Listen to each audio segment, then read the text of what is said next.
اور ساتھ یہ بھی یاد رکھیے گا کہ آیات کی دو اقسام ہیں قرآن حکیم میں. ایک آیات وہ ہیں جو محکمات ہیں اور دوسری ہیں جو متشابہات ہیں. سورہ آل عمران کی 7 نمبر آیت ہے جس میں اللہ تعالیٰ نے خود یہ بیان فرمایا کہ ہم نے جو آپ کی طرف قرآن نازل کیا ہے اس کی آیات دو قسم کی ہیں. ایک تو محکمات ہیں اور وہ کتاب کی جڑ ہے. محکمات کیا؟ جن میں حکم نازل ہوئے ہیں. جیسے حکم ہے کہ ایک اللہ کو ایک مانو، پیغمبروں پر ایمان لاؤ، کتابوں پر لاؤ، فرشتوں پہ لاؤ، آخرت پر لاؤ ایمان، نماز قائم کرو، زنا سے بچو، چوری سے بچو، ماں باپ کے ساتھ حسن سلوک کرو. جتنے اللہ کے احکامات ہیں یہ محکم آیات ہیں. اور قرآن نے کہا کہ یہ ام الکتاب ہے، کتاب کی ماں ہے، جڑ ہے. اور پھر کہا گیا دوسری جو قسم ہے وہ ہے متشابہات. سورہ آل عمران آیت نمبر 7. میں ٹائم بچانے کے لیے عربی اس کی اسکپ کر رہا ہوں، ڈائریکٹ اردو میں بات کر رہا ہوں.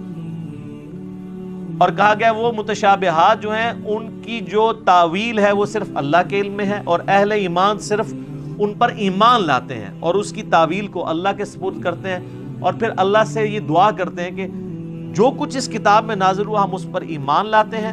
اور پھر وہ کہتے ہیں ربنا لا تزغ قلوبنا بعد اذ ہدیتنا وہب لنا من لدنک رحمہ انک انت الوہاب. آمین. اے رب ہمارے دلوں کو ٹیڑھا مت کرنا بعد اس کے کہ تو نے ہمیں ہدایت عطا فرمائی، اور ہمیں اپنے پاس سے رحمت عطا فرما، اے عطا فرمانے والے.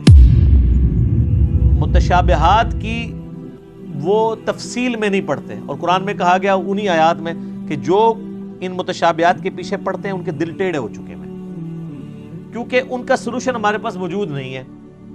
یہ نہ سمجھیے گا کہ ان کا مطلب ہی کوئی نہیں پتا کسی کو. صرف متشابہ عربی میں کہتے ہیں ریزیمبلنس والی چیزیں. مثلا جنت کے بارے میں جتنی باتیں ہیں یہ متشابہات ہیں کہ جنت میں نعمتیں ملیں گی، حوروں کا کنسیپٹ ہے.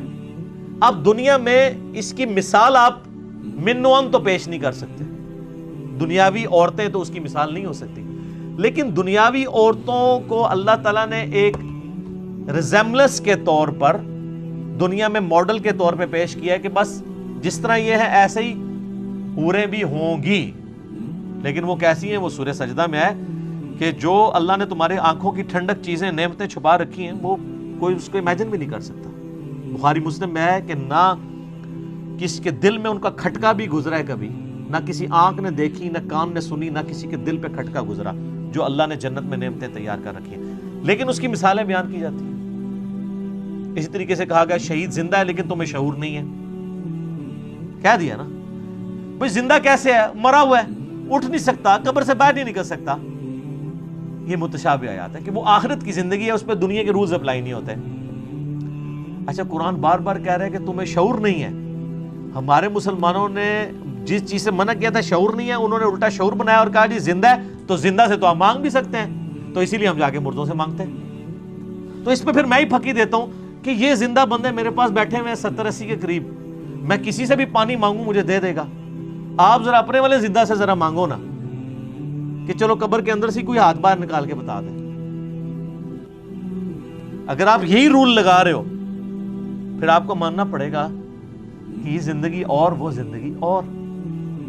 اس زندگی میں سانس کی ضرورت ہے، کھانے پینے کی ضرورت ہے اور رفع حاجت کرنے کی ضرورت ہے.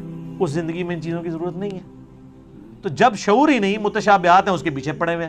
اور بخاری مسلم میں حدیث ہے تم دیکھو جب کوئی شخص قرآن کی متشابہ آیات کے پیچھے پڑا ہوا ہے تو جان لو یہ وہی بدبخت اور گمراہ شخص ہے جس کے بارے میں قرآن میں اللہ نے کہا ہے کہ ان کے دل ٹیڑھے ہو چکے ہیں. اور اہل ایمان کی نشانی ہے ربنا لا تزغ قلوبنا بعد اذ ہدیتنا. تو یہ متشابہات اور محکمات پہ بھی میرا ایک کلپ ریکارڈڈ موجود ہے جس میں میں نے ڈیٹیل کے ساتھ اس کے اوپر ڈسکشن کی تھی.